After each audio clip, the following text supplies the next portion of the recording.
Morning, officer. Maybe this is the pot calling the kettle black. This guy thinks he's a genius and he's a moron. Oh, this is live. Think of like the dumbest cave troll let you know. You looked right at me when you said that. You're not the dumbest! Here are the facts as I see them. And hello everybody. Welcome to the Bandit Radio Hour. It's December 18th, 2022. Getting close to Christmas. Christmas. Yeah, all that. Hey, humbug. It was cool. Merce added that. That's him. That, like I said, he's the producer. He thinks of all this stuff. For y'all listening and not watching, I got a humbug black Santa hat next to me. Anyways, welcome. Bandit Radio Hour. I wanted to make it festive. Y'all are here. Y'all are listening. I'm talking. We got New Year's and Christmas coming up, and we're gonna try to shoot the breeze a little bit until we get to there. We're going to start this like we always do. And it's going to start sounding a little repetitive because, dear God, it's all we've been doing recently. Cattle and fences. Merce, how was your last week whenever you weren't working with me? There hasn't been one yet. Yeah, true. Yeah. That's all. We got cows together, shipped them to Texas, fixed a lot of fence, and yeah, took cows to the market. We took a lot. What did we learn about waiting out a storm? Oh, yeah. Listen to Merce when it comes to... Because I realized this after the fact, but one of Merce's big hobbies in high school and college was... What'd you want to be when you grew up? I was going to be a meteorologist. I took classes. And also, as a pilot, we have to study and know the weather. And I was watching the radar. He's watching the radar. My truck got stuck. It got stuck, and there was a tractor, half a mile away? Yeah, probably. And I'm sitting there and, we're stuck. I can make a run for this tractor. And we look, and there is a wall of rain coming with a front.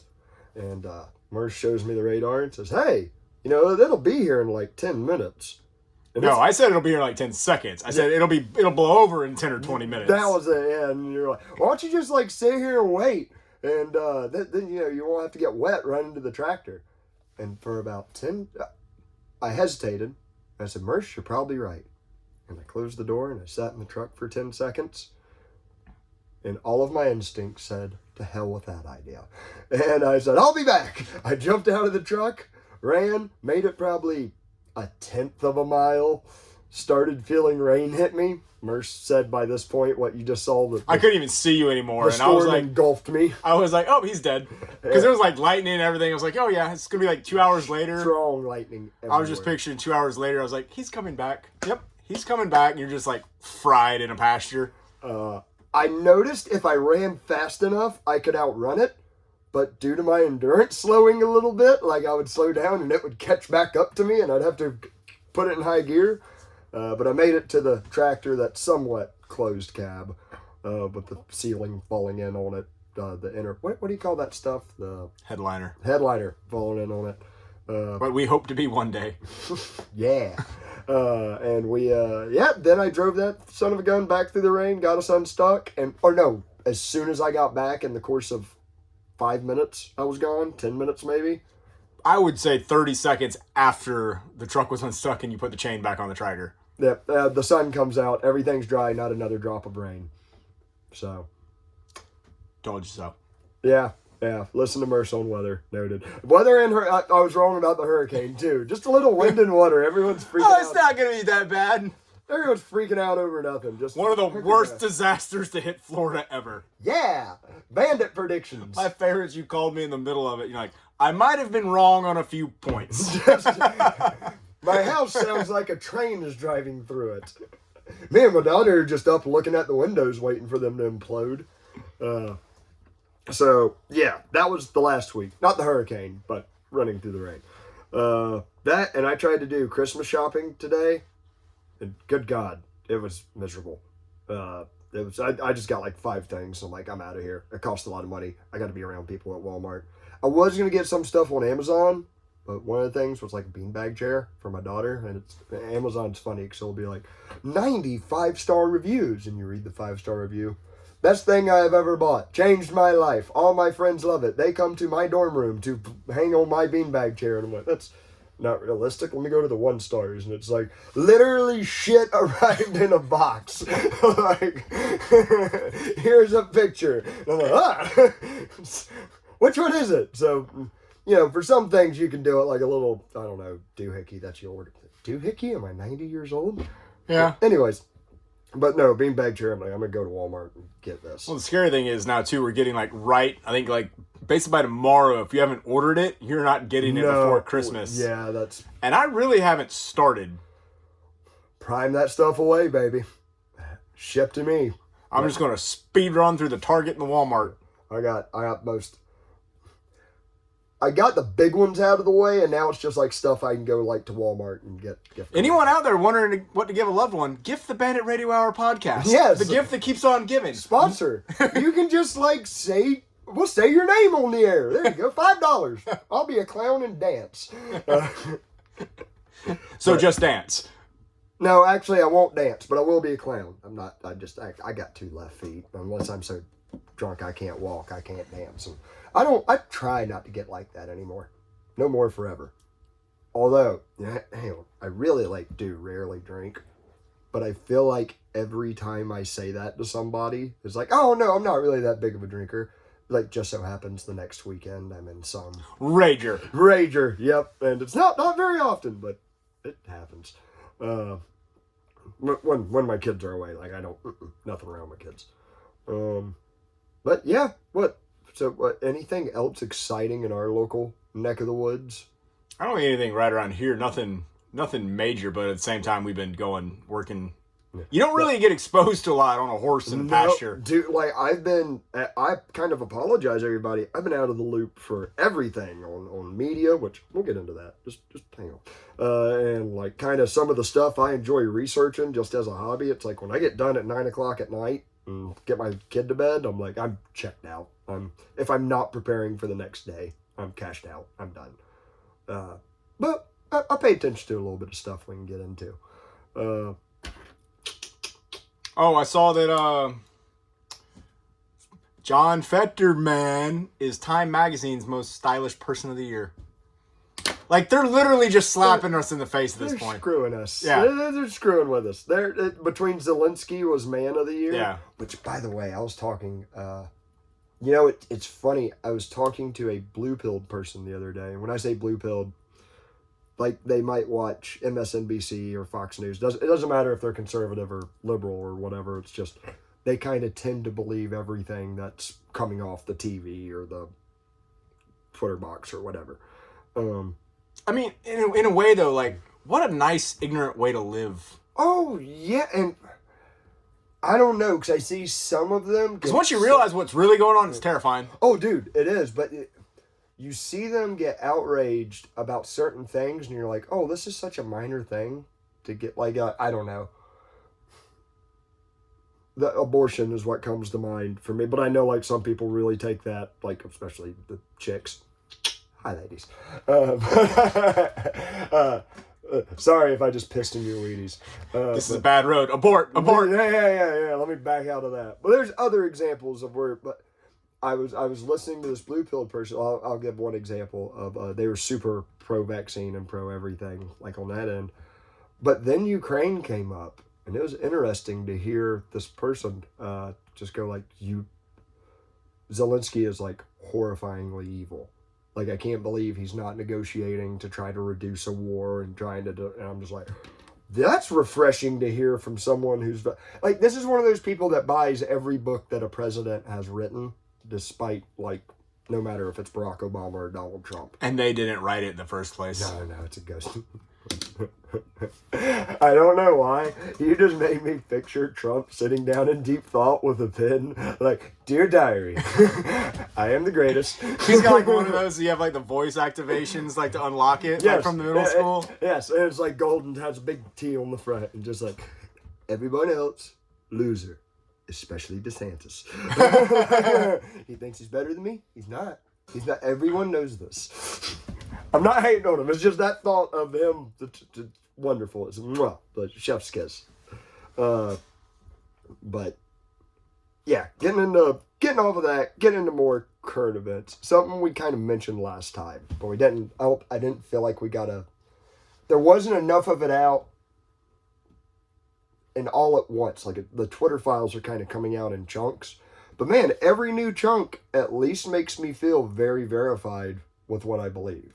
Like, yes, the government was absolutely getting in the head of Twitter and the different, like freaking Yoel Roth, the former head of Trust and Safety. Which confirms that birds aren't real. They're government. Don't do that to me. Don't. You know what? That bird was not real. It was government controlled. That's, oh my God, was that weird ass kid from Nevada? Right? Did you ever see the story on the guy that started Birds Aren't Real? No. Oh, dude. He's a hoot. I've just seen a t-shirt or two. I don't know if he was the originator of the Facebook page or not, but he was like the one that at least started making merchandise off of it and making a buck at it. He got a van, bought a van, printed Birds Aren't Real on the side of it with a big graphic, and toured all around the U.S. with a big bullhorn, just having fun. And here's the thing. I picture going to like the Blues Brothers with a massive speaker just yelling. It's pretty much that. And he dresses like a blues brother. He looks crazy. Local, like, news outlets started taking him seriously, and they're like, we're going to do a special report tonight on conspiracy theorists and the crazy things they believe, like this Birds Aren't Real advocate. And he would come on and be like, oh, yes, thank you for having me. And he'd do something like, he'd completely waste their time. He would just nonstop sneeze, like fake sneeze throughout, like they'd be in it like for 35 seconds to a minute. And they're like, finally like, oh, is there something wrong with you? No, I'm perfectly fine. Don't understand.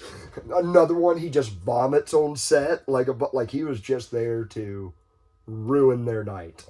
It's great. Yeah, it's genius, and like that's don't get me wrong. I'm sure that upset some people that were tuning in not to get their time wasted and to enjoy the news. Like, I understand that, but to the rest of us, damn, that's some fun trolling. Well played. Yeah. Well played, sir. Yeah, and the funnest thing when I joined that group on Facebook back in the day, you would get like new people. They'd be like, hang on, are y'all serious that y'all don't think birds aren't real? Like, I killed a turkey last week, and I feathered it and got it, like, it's all there. And you just get like so many replies like, listen here, idiot, it's something called nanotechnology and hydraulic tubes, all right? It's not blood vessels, it's advanced drones. Just people... Those are the decoy birds. like going on beautiful rants about it. And I'm like, this is like such a wonderful creative exercise to just see how far down this fake rabbit hole you can drag people. And eventually, God bless them, 99% of the people would be like, okay, I get it now. I this is great. This is... Yeah. So, but the last thing I heard was that he was in the hospital for something. But again, it's almost like, is this a troll? Like, he was like doing a GoFundMe for like some operation or something, and he got the bird flu. Wouldn't that have been great? Like, dude, it's almost like he got something very similar to the wording of that. I just picture him going on. I was like, have you not heard? Like, have you not heard the word? No, that'd be bad. That'd be very bad. So how the hell did we start? Oh, Twitter. Yeah, I started with the fake bird. No, so yeah, this Yoel Roth guy. The level of stuff they're exposing. You know what? I'll be honest. You can hear it from like 20 different shows. What exactly they're exposing? Like Yoel Roth sharing the gay data dissertation to retweet if teachers can have sex with students like that are teenagers on Grindr and if it's okay or not. This was the head of Twitter safety. I guess he had to flee his home because people like have found out about this. Which I'm like, huh? I mean, I don't like the state. Sounds like the problem's going to work itself out. Well, have a trial first, but Pitchforks on sale. yeah, capitalism.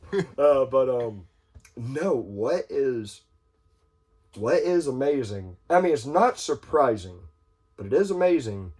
Is how the media is trying so very hard to shove this toothpaste back in the tube. Of like, if we don't report on it, if we don't not only report on it, but if we do at such a minimalist and skewed level, we just have to wait long enough for something else to happen. For people to forget about it. And, hey, whether or not he's a CIA plant or not, Elon Musk is doing a great job of like, hey, I'm going to keep throwing this up in everybody's face. I'm at least going to get people to somewhat talk about this, whether it's... And it's a win-win for him because it's free Twitter publicity. You know, last time I went into enough on like Eliza Blue and the CP stuff that don't want to get into any more of that. But, like, it's amazing the power the media has. And when I say, like, they don't have legislative power. You know, they can't, MSNBC or Fox News can't get, like, an army to come to your door. But Michael Malice said this, it was like 5 or 6 years ago I first heard this, you know. You go on the internet, you find any libertarian page, they're all talking about government bad, government bad, government bad. Michael Malice, I was confused at the time, but looking back, I believe he correctly pointed out what is worse than the government is the media. She said if you had an honest media, a free-thinking media, it could give the people the information to do something about, like, not even tell the people to do something about the government, but... I feel like the biggest tell is that no branch of the media ever questions another branch of the media. Be like, did you do that on Fox? That's it's all, like, perfectly congruent. Yeah, it's all... Everything runs parallel. Yeah. Yeah, and there is, like, you know, if it has an AP stamp next to the article, Associated Press, well, that can be trusted beyond a shadow of a doubt. Because that's the Associated, that's what us giant media corporations all agreed on, along with the, because I think it is somewhat government involved, the Associated Press, isn't it? I don't really know. I should know. I had to go take all those journalism classes to get my degree, and I didn't pay any attention. No, I don't blame because the College of Journalism was extremely left wing, and that was back in like 2012, 2013 when I was at college. How so? Because I mean, to me, typical.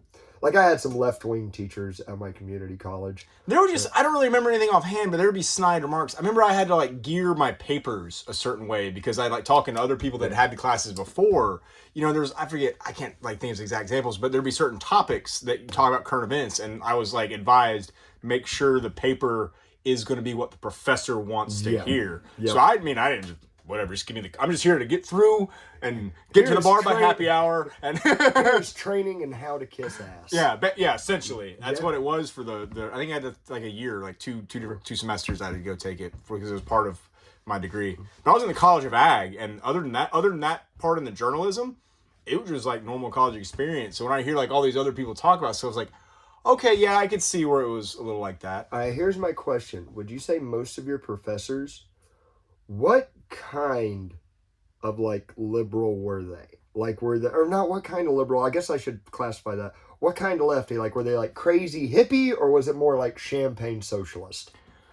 I would have one I'd say was kind of socialist, and the irony is he was filling in for a professor that was out on maternity leave, and so he was, like, from, like, the, like, little community college or something, that, like, and he was just filling in, but he wanted to come in and play professor and like dictator and stuff, and like just I didn't get along with him at all.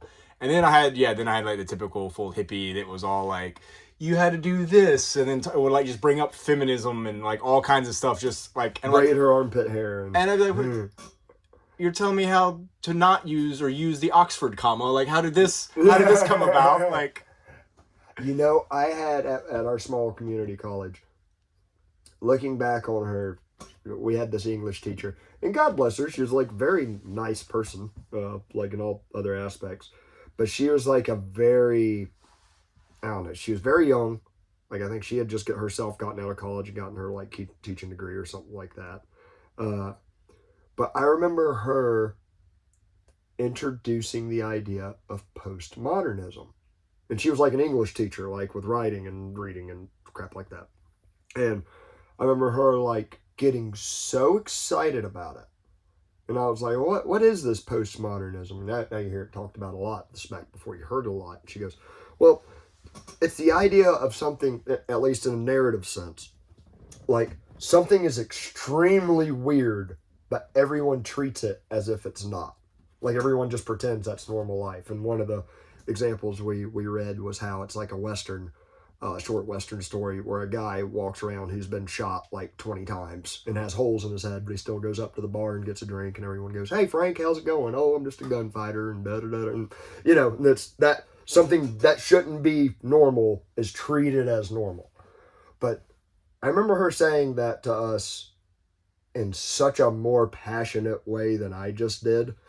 And I remember going like thinking like, "Oh, you like really believe in this, and that's cool, that's neat," but I don't know if that's the answer to stuff. So it was odd later on, you know, nowadays when I'd say Jordan Peterson, I know I beat on him enough, but he's probably like the most I hear about this, always throws postmodernism and communism together.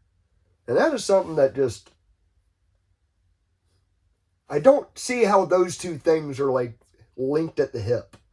Like communism is like, oh, we must treat it like this is how the world should work, everyone getting a fair share or whatever.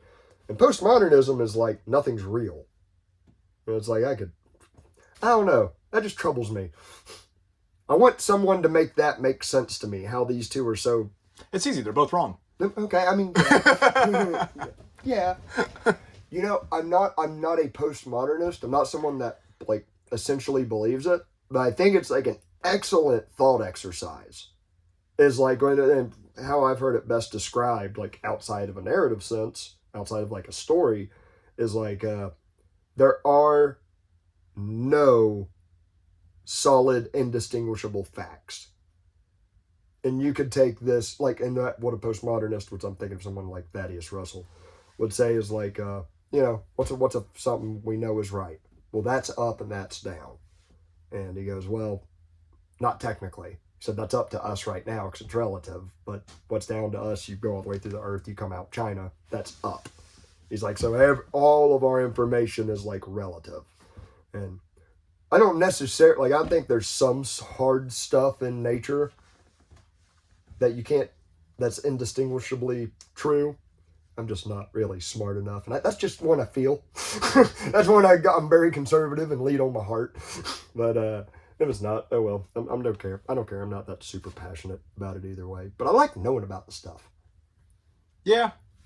I mean, yeah, like I said, the relative part fix. I've been like trying to think, so I was like, what is something that is 100%? Yeah. And it's kind of hard because you can kind of argue against everything to an extent. You can. It's stuff we perceive, and we're trying our damnedest. Our brains are trying to make sense of the shit we're perceiving. It's like trying to think of a new color. Yeah.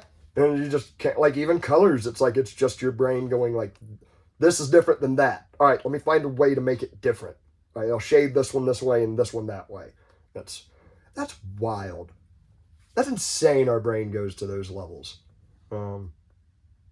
Anyways. So one of the things, I don't know how the hell we jumped way down that rabbit hole. The media being bad. Yeah, the power they wield. So, like, us making sense out of the world around us. So many of these people, I guess the hook of the problem is there is a main narrative with the media.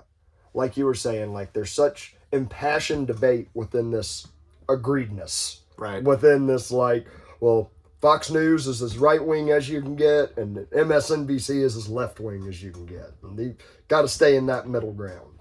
Yeah, you think they'd almost be trying to debunk each other, but they never are. They do on very small levels. Yeah. Like on very shit, but it's never... I mean, hell, we saw the hot mic of, what's her name? The ABC anchor, who was like, yeah, we were going to do the Epstein story, but the royal family said, like, we'd never interview them again if we did. It's like, oh... Oh yeah, one of them got in trouble. I think they're all kind of in cahoots a little bit, but one of the uncles, I think, got in some deep stuff. Well, supposedly, this was news today. But I stopped caring about the royal family in 1776. There you go. One of the Epstein victims supposedly has videos of different people and is releasing them. Like, this was leaked. But now I'm like, hooray! Like, I hope that, like, for good measure, these people get taken care of. But I'm like, that's the problem with conspiracies. You don't know how deep they go. Like, all right, is this leak part of a damn conspiracy to screw with me? Like I said, like some guy could be saying some of the craziest stuff ever. Then it's there's just so much that's turned out to be true in like the last 10 years or so. Stuff beyond human nightmares. People that were called like completely crazy, or people are kind of like, okay, you're not totally insane. No, and that is it. But I think this is kind of the answer to that stranglehold they have, is like me sharing this dumb podcast around. And if there's thousands of me's doing this in their own little cultural way. Terrifying. I like it. But it's almost like we're the anti-media. Which, I mean, technically we're a part of media. So I can't be anti myself. Unless I'm really nihilistic. But it's becoming more and more decentralized. That's like a recurring thing I've said on this show. But that is like the hope in it. There is in changing tides. And who knows? Maybe Musk buying Twitter is just the start. Like, I agree with some of the bad things people say about him. Not the crazy ass centrist liberals that are just saying whatever the CIA wants them to. But like, I hear some good criticisms of Musk, but it's like still, even those criticisms in hand, thank God someone has planted a flag somewhere to be like, nope, this is like, I'm against the tide. Like, try to turn this damn boat around. So worst case scenario, maybe you get some pedophiles out of circulation. I mean, I think something we can all get behind. Yes, that'd be nice. Get them off of Twitter. And what the hell was the other thing? Oh, if you want to like good measurement of how much the media like covers for bad actors and stuff like that. And I don't know how much you've skimmed cable news. Well, yeah, Alec Baldwin's not in jail. Alec Baldwin's not in jail? How much has the Twitter files been reported on by... Like, I've seen Fox... Oh, it hasn't. They've all lost their mind that Elon banned the one guy that was reporting his jet and family's location. The Thursday night massacre, they're calling it, or something. Yeah, that's what all they've been reporting about. Yeah. And, but how much did they report on every Trump tweet? Like, dude, it was everywhere. Yeah. And they just like select the intensity of what subject to report on. Side note, I saw he's got his own trading cards now. Oh dear God, he got in on the NFT. Yes. Oh my God. Did you see any of them? I saw one. He looks like Superman, but it's a big T on his chest, and he's standing there with a cape and everything. If anyone could make NFTs work, it's Hey, we were talking before the show. We were talking a little bit about FTX. And what homeboy finally went to jail. Oh yeah, like I said, he told Congress he was too busy to speak in their meeting or whatever they wanted him to show up to, and they're like, okay, jail. Yeah, that's like telling the mob you're not going to show up to a little discussion. Yeah. Yep. Go to jail, directly to jail. We'll talk about when you get out. And then later. it's come out now that his girlfriend or whatever, the pass around girl, the Goblin, has been working with the SEC and stuff, and that's why he's in jail, because she's ratting on him. So she's saving her own hide, and I mean, like I said, I think she's dumber than a box of rocks, but she's going to come out being the smartest and probably the richest. Yep. Because at one point, I think I think she lost most of the money. She was like, her like personal account was down, I forget, like 1.3 or something billion. You know dollars. What? These people do have a lot of money, but I think even then they have to watch their back the rest of their life, because there is, dude. I'll tell you this. That's not the only scam. I was watching something last night, really in your wheelhouse. Never in mine. You ever hear of CoffeeZilla? Maybe. He's like a documentary guy on YouTube, but he was doing one on, Jake Paul? Yeah. The YouTuber, boxer, whatever. I'm not a fan. No, I don't pay attention to people like that. He is, I think like most of his stuff's completely fake and a sham, and I think it's cool that he boxed and got his face. Like, I always like kind of tells like if someone can. But he only ever picks like older retired guys or MMA fighters that aren't boxers, but he won't fight them MMA. True. For what I'm about to say, I'll give him a little bit of a point for getting punched in the face. I think that says something about a man who's willing to get punched in the face. However, everything else seems cringe about the guy, including what you just said. Yeah. Like, that's a cringy way of getting punched in the face. However, did you ever hear about the NFT thing that he started? I know he's in a bunch of them. They went up and they've like gone to back down to nothing, pump and dump scam, and oh, dude, it was called Hatchings or something like that. I don't know. I know he was like pushing like the Bored Ape Yacht Club was one of them, and then I tell you, as a guy myself who's not interested in really NFT, or I'm interested a little bit in Bitcoin, but I'm not one of these super into. I'm not you, but as a guy that's not in that realm, watching CoffeeZilla's documentary, like he supposedly invested $1 million into a custom made app where one of these you get paid to play the game supposedly. Dude, all he did was take people of like $500,000, $50,000, and rob their ass blind, and copied the code from another company. And the guy who copied the code was like, I'm going to keep the code until you give me $1 million to give it back. It is crazy what is behind the scenes. Oh, I believe it. Yeah, of so much of that world. Y'all don't have to worry. Behind our scenes, there's woods out there. That's it, I think. But the day we have an NFT, it's run. It's no longer us. We've been replaced with bots. I can understand Bitcoin. And, I think I was even listening to like someone on Joe Rogan talk about like the start of NFTs. And they were like, when it started out, I think it was a way for like an artist to make sure they receive money for their art. Like right. The idea was, well, if someone buys this painting from an artist for $1,000 and then they 2 years later they sell it for $10,000, that artist will get they get like commission or like a little bit from the original creation. Yeah. But then it just snowballed. It blew up. Yep. By the way, how's Bitcoin and all that doing? Crashing. Even more than it was like the past 8 times I've asked? Yeah, because anytime makes recovery, like the Sam Bankman-Fried just stuff comes out with negative news, or they keep showing like how much he was like corrupted, so that just keeps like popping the price back down. Excellent. Which is right on time as the government's trying to launch their like token stuff and get involved with everything. I'll tell you, Bitcoin is pretty, like Ethereum and all that is pretty volatile. But I mean, you compare it to the United States dollar. That's failed the last 5 audits and can't even tell you where the money's went, and just the printer's just screaming running in the background. And like, dude, like the money they've spent that we know about is like insane. But there's like the CIA has like a black budget that I think like 10 people in Congress know about who are on the Council of... I'm not certain if it's the Council of Foreign Affairs or what. It's one of those damn councils. But just blank check, do whatever the hell they want. I want one of those checks. And that's why I somehow want to stop paying taxes.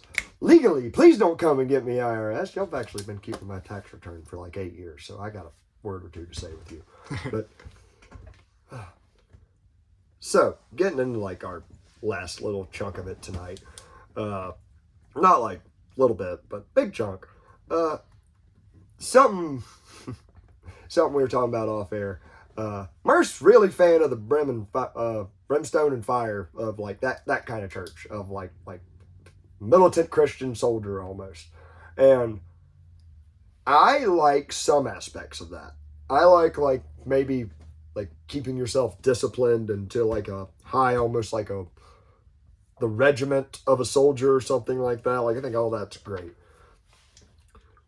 But like my more Christian side, this is more of a message like my conservative Christian friends. Like, I like learning about Old Testament God. He was angry. Dude, he was kill them all. But one of the things that's been neat to watch from history is different people interpreting this book at different times, getting wild actions out of that interpretation. Don't get me wrong, very different world back then. But you hear about how like the Vikings turned to Christian, and it's like, oh God, they were done. Oof. If you didn't like, I can't remember the king's name when he came to Denmark, I think it was. But, or one of those, we've all discussed it, Northern European countries, I mix and match them all. But one of those places, the like head Viking that like stood against it, who wanted to keep praying to the pagan gods, they put a funnel in his mouth and put snakes inside of him with hot coals behind them to make them, like, it's like, woof! How about butterflies in my stomach was bad? Yeah. But, like this evolved over the years it seems like, they say the road to hell is paved with good intentions. It seems like even people starting organizations, causes, Governments, whatever you want to do, and pick your poison. I think, surely there are those that start them with selfish intents, but for the sake of argument, the ones that don't, that start it for like, hey, I'm going to, doesn't even necessarily have to be Christian. Hey, we want to get rid of poverty, so we're going to start this war on poverty. And, oh my God, poverty's just exploded since then. I think about, like, so many organizations, mostly government ones come to mind, admittedly, that were started, like, with the intent of keeping things conservative and Christian. And the way things were, like the FBI was, like, when it started by Herbert Hoover. Herbert Hoover? Did I get... No, J. Edgar Hoover. Yeah, that's it. Not the vacuum guy or the president. The other one. The other Hoover. The one that wore dresses? Yeah. Dude, like, it's a guy with that much power enforcing this conservative ideal. And sure, he did enforce it. He blackmailed Hollywood people to keep them more conservative in public, to create an ideal image of the media and American culture, like, in this direction. But look what, like, it eventually morphed into. The FBI we have today, that up until recently, still is colluding with probably Facebook, YouTube, and all the other ones like Google, but at least Twitter it's not involved with anymore. But look at all the suppression that was on there for conservative Christian values. So many things. As Mer said off air, it always goes back to Woodrow Wilson. Like, dude, so many of his talking points were like, I'm an educated Christian man, and I know best how to implement these Christian values at the point of a government gun. And that's going to make the world a better place. He also used to throw a ton of parties. Woodrow Wilson? Wasn't it? I think it was Wilson, yeah. I know Jackson did. Yeah, we've talked about him. Yeah, well, those were wild parties. No, I think Wilson always had tons of dinner parties. I always could see entertained that. And like was very upscale and wanted to bring that where he appeared to have like a grandeur about him, but was doing but was doing really idiotic things. Like, I remember whenever I was researching FDR, Franklin Roosevelt, and his like answer to the Depression. Well, even because, there was like a slight depression before he was in office. And he came into it, and his reasonings for some of the government actions they take, like, I can't remember the specifics. It's been years since I've looked at the stuff. But it sounds about as genius as throwing shit at the wall and seeing what sticks. I think it was literally, we're going to spend our way out of it. We're going to spend so much money doing the dumbest shit that don't, like... Tennessee Valley Authority and... Dude, did I talk about that on the show? No. Oh, so with the TVA and, like, you'll find out in the public schools, like, oh, it brought jobs to Appalachia and boosted the economy and yada, yada, yada. Well, there were already private phone line companies and energy line companies that were like starting to branch out in the Appalachia. And when the government came in, they forbid anyone to do business with those private entities, shut them down overnight. So that's all this unemployment. That new unemployment went to the TVA, sure. The rates at which they charged the consumers were more expensive under the TVA than they were under the previously private people who weren't taxing them. There it is. Yep. It's so many, and I don't think it's like Machiavellian. Like, I don't think FDR sat there and like twirled his legs. but and said like, ooh, I'm going to screw over poor people. No, I think it's like, oh, I'm going to try like really hard to use the government or some big centralized force to make this happen. And it just gums stuff up. It gums up everything. And the more it gets into it, the more it spreads. I listen to people like, I'm try not to bash too hard on conservatives. Because, like I said, that's my asterisk. There are many conservative values I have and I like.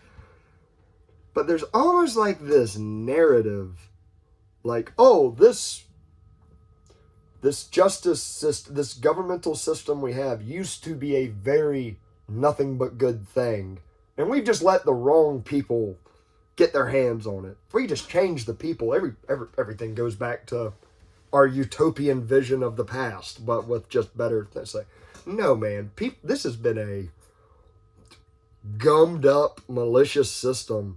I mean, hell, when George Washington and the federal government is like first enacted after the Constitution, there's something called a whiskey rebellion, where they're like shit, we will pay you a tax over whiskey. We will fight you. And George Washington's like, send in troops to start shooting our own people, I guess. We got to start telling everyone who's the boss. And if you just read the school book history, it's like, oh, everybody just agreed to this. But it's like, everybody. Well, every book is made by one company, McGraw-Hill. Yeah. You remember reading? Yeah. Centralized textbooks going out everywhere. And, hey, a good liberal argument is like, we don't like them all being from Texas. I heard a crazy conspiracy theory about that. So McGraw-Hill is like the main manufacturer of textbooks. Right. And, in school, it's basically like institutionalized. You come in, you sit down, you do this, you go when a bell rings, you do everything by that. What else is Texas known for? They're the largest institution of prisons. And McGraw-Hill. That's right, baby. So it's they're just training all the little prison and football. Yeah. Rodeo. But dude, that well, I think we've talked about it on the show before, how the public school system, what inspired it was I think it was the Prussian school, which was SKUL. Schul. But their problem was their empire was conquered all these tribes that couldn't coordinate with each other. They were like, oh, they keep running away from war that we try to draft them into. So we need some big system to get them all to think the same. And I can't remember the guy's name that started the public school system, or his Howlett. Nope. It's something. I should know his name. Google him. I don't care. But he went there and visited them and was like, oh, genius, I'll go back to the United States and we'll do this. And yeah, centralize all the knowledge and say what's good thought and bad thought and what you're supposed to think. And that was the progressive era. And here's how crazy things were in the progressive era. And these were mostly people that would have claimed to have Christian values and would probably even cite the Bible to back them up in a weird, crazy, interpretive way. But lobotomies were a new fashion, have a relative that pisses you off sometimes, stick a needle in their brain and scramble it around a little bit. Good as new. Simpler times. Darker, but simpler. And they were different times. I know the one lady, Michael Malice kind of shed light on this. Lady that started Planned Parenthood was big into eugenics and stuff like that. And, eugenics was very popular at the turn of the century. And in our modern asterisk, I do not in any way support eugenics in any kind of way. Let me say that before I say this. But you look back at the time, and they, I have an ancestor who had a brother that died next to him in bed due to due to parasites, around that time era. So many kids died back then that they were like, there's got to be a way to stop all this child death. Let's start helping people not have so many kids that are dependent on them. And so you can kind of see there's some rationale to it way back then. What they didn't know about was technology would get better and life improvement would skyrocket. But the thing is, you have this leftover institution of this time, Planned Parenthood. Let's say they do some good. I don't know enough about them to really hard one way or the other. But it kind of started off with somewhat noble intents. And then just... Yeah, they providing contraceptives and educating women on how to not get pregnant and how to avoid it and shit like that. and STDs and stuff like that. But once you get hooked into this government apparatus or even a giant corporate apparatus, like it starts perversing the incentives of the main goal. And that's why I love conservative values. It scares the shit out of me when they start enforcing them with a gun. The classic Dave Smith example is like how many conservatives supported the Patriot Act back in 2003 or whatever it was after 9/11. It's like, it was only crazy liberals you kind of heard going like, I don't know, we really like Muslims. What was it? It's like, if you've done nothing wrong, you've got nothing to hide. And I echoed that crap back then. Yeah, I mean, we were at 13. Yeah, hell yeah, America. We know what's best. Let's look in your luggage. Our computers were like the size of our desks. Like, we didn't... Yep, we didn't listen. We didn't listen. But, now that seemingly conservative apparatus is being used to specifically target conservatives. And there are lefties that get targeted, like the real radical ones. And hey, devil's advocate, some of the people on all sides of the aisle they catch are like planning to do bad shit. And it's like those people, as long as they're not, coerced by FBI plants, yeah, like I don't have a problem with them going after. Some of those memes are great. Where it's like a beautiful woman, like she's like, please go buy like can somebody help me saw off a shotgun? I love the one where it's like when that face when you show up to your kidnapping plot meeting and it just shows a bunch of Spider-Men pointing at each other. It says fed all the way around. Like, one crazy guy that doesn't have his pills.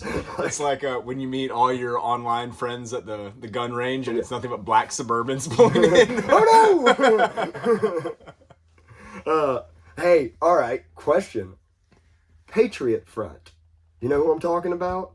Not off. You might have seen videos of them on Twitter. They're the extreme right-wing conservatives, I'm saying in air quotes, that have showed up in like white mask with like kind of like 3%er black the blue shields. They've shown up at like I saw the people dressed as like the Easter Bunny with the machine guns go around places that like oppose, I think, the LGBT things. I'll have to find it. They're called something, but it's almost hilarious. Because I think they're also like libertarian furries or something. No, I think they're like conservative. I don't know. I haven't figured it out yet. I saw something I didn't read into. Where are your politics? Yeah, I have to find that into. But I think it's almost like they're doing it as satire. So, as I stroke my non-chin hair. Yeah, I have to look back, see if I can find it. Maybe put a link to it or something. We'll have to release that as a Bandit special. And it might not have been opposing. I don't remember what they were doing, but they were doing something that was making the left angry. No. But they were doing it dressed as bunny rabbits. Patriot Front is like supposedly like an extreme, I don't know if I had to characterize it, like extreme Trumper organization. Like extreme, like, when I say extreme Trump, that's not even the right. Really like extremely want to start a civil war right-wing organization. But every single little rally they have, they're all wearing like white. What are they? They're not ski masks. I want to say hoods, but I'm pretty sure that's not the route you're going. Balaclavas? I don't know. Stuff that covers everything but their eyes, and they wear sunglasses, and they all look uniform. Dude, it so looks like CIA plants. Like, I've never in my life seen a more, like, I don't know. Oh, what a perfect example to scare the hell out of left-wingers and stuff like that. I don't know. Maybe they are a serious organization, but I don't know. I hoped you knew more about it. I was going to ask how much you thought it was a conspiracy what that front is. It's like, I think it's like. Well, I've seen videos where people go up to people that are clearly trying to be, and they just look like police. I think what the FBI hasn't realized that most people that they're kind of odd, or like they're a little different, or they're a little bit. They're like so. They're not humans. I'm just kidding. No, don't take that out of context. We're not all normal. No, no, we're not. So I don't know what we started at militant Christianity. We got to FBI plants, and I just called our entire listening audience not normal. But hey, neither am I. Welcome everybody. Normalcy is overrated. On another thread of thought I was having. This was something you brought up a couple of episodes ago, and I've been meaning to address it. You made me chew on something, but I've got to like flesh out my thoughts on it. I think I was telling you about I was going to show Lily Terminator, but it my daughter, my 8-year-old daughter, was going to show her Terminator, but I'm like, oh, it's got sex in it. And you were like, oh, so like the whole blowing people in half is cool, but a little bit of titty action and you don't like it. That's where you draw the line. Yeah, and I was just like, I kind of played it off, but that stuck with me. I'm like, he's got a damn point, and I don't like it, so I've got to flesh this out. All right, why is it that I'm much more cool with my kids seeing fantastical violence than I am with fantastical sex? Like that sounded bad, but like not real fantasy. Like, because that's my justification for the violence is like they know it's imaginary. They completely understand that these two people shooting each other on the screen aren't real, and that it's fun to play with ideas, but as long as it's not really hurting anybody. All right, why can't I do the same thing with sex? Because I think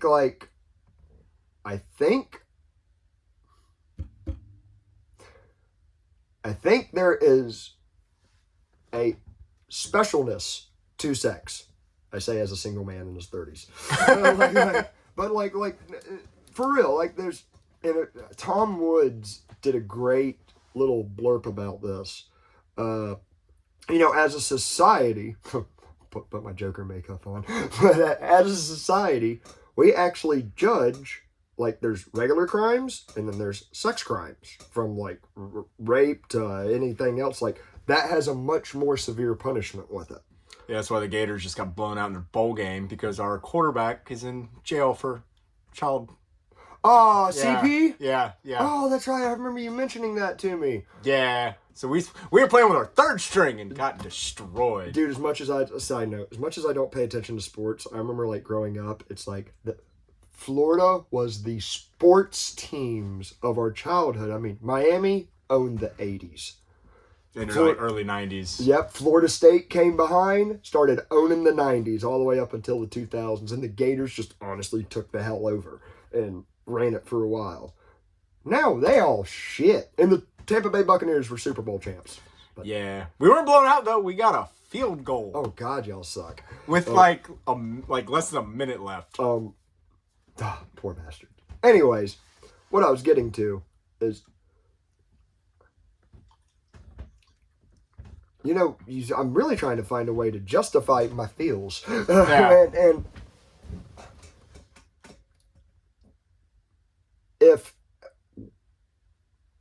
if I can show my kids like the violent stuff, I don't want them to reenact. Well, one's easier to explain away than the other. Really is. And it's great. This cowboy I was working with, he had his 2 twin boys working with us, and they're 13. And they're like, you see that bull? Its cod was broken, man. It ain't going to be able to make no more babies. And I'm like, oh, that's how you really explain it to them, just the farm and all that. But it's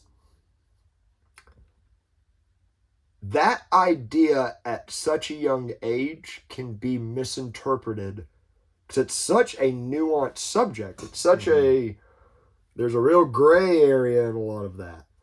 But with violence, there's a very clear damn line. Yeah. It's like there's real and black and white. Yeah. And with I mean, God, how confused were you at 12 years old? Not even 8, but 12. It's like, oh God, everything's changing and I want to do it all. But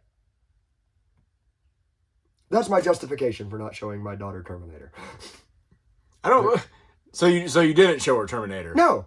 I showed Terminator 2. That has no moves or anything like that. Yeah, there's a lot of people dying in it, but like because ideally they'll never encounter a circumstance like that. I don't know. They're going to live longer than we are. They are. They're going to deal with robots. Yeah. But I was like thinking like most action movies. Like I've lived a life, somewhat you'd say on the fringe, for a small town, but.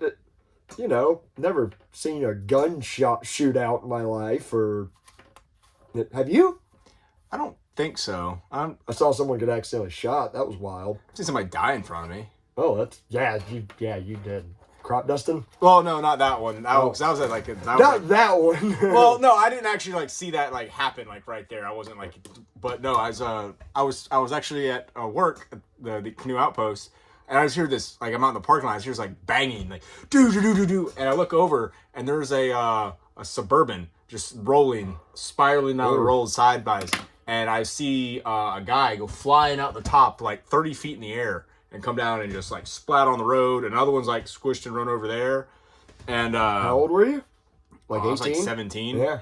And I go like running up to it, and the one dude's like dead, like done. Like there's like a little bit of bubble coming out of his nose, and they quit. And then the other guy's like laying over there, and he's real messed up. And then another guy pops out of the top of the Suburban, runs over and sees his buddies, and he just runs off into the woods. Gone. Of the Latino persuasion, I'm assuming? Yes. Okay. just I like how we're laughing about it, but yeah, no. And so then hey, y'all can laugh however you want. So then there was like another nurse on the road. She comes up there, and I'm just like standing there going, like, what? And they come there, they put the sheet over the guy. The other guy, they rush him off to the hospital. I think he gets like airlifted out of there. And yeah, that was like I just remember like I felt bad because I was like, I should feel bad about there. I should feel something. And I don't know if I was just still in such shock. I was just kind of like, that's something that happened. Yeah, it was kind of like, I don't know how to process this. Just put it in the bag. Don't worry about it. La, la, la, la. In the vault. Click. Yep, in the old dusty box. No, I don't think I've ever actually seen... I've seen a lot of animals die. But no people. That's pretty nice so far. What a dark subject we got onto. How'd we go from Terminator? Yeah, that makes more sense. What the hell are your plans for Christmas? Christmas presents. Yeah. I spend time with my niece and nephew, and dude, you got a cool nephew. Yeah. He is like the like everything I've seen. I'm like that could be in a farming magazine. Like it's all. Yeah. All he says is John Deere tractor. Yeah. That's all he wants to do or be around. The apple don't fall far from the tree on that one. But no, what am I doing? I am making a lot of trips to Michigan and back to get my son, spend time with him after Christmas because of ticket prices and oh my God, everything else. And move more cows. Move more cows, probably fix more fence, and a whole lot of that. It never ends. No, it does not. But anyways, guys, I think that's gonna do it tonight. Have a Merry Christmas, Happy Kwanzaa for all y'all, and especially Hanukkah. That's what I was looking for. Want to throw that out there, special one to all y'all. But Happy New Year, all that stuff. Stay tuned. Not only are we going to have a couple more episodes coming out here shortly, we're gonna be making a hell of a trail ride through some wetlands, through some Florida swamps. What, in like 3 days, Merce? You tell me, because you've changed the date twice. Yeah, well, I'm not the one doing it. But I'm the messenger. But anyways, that's what we're going to have going on. Hope to take you along an old school cattle drive. Yeah, it's going to be neat. We're going to be pushing like at least 150 cows, quite a distance. Through a lot of wrecked swamps and downed fence from the hurricane. But that's what we got coming, people. Stay tuned. And like, subscribe, all that fun stuff. Have a Merry Christmas.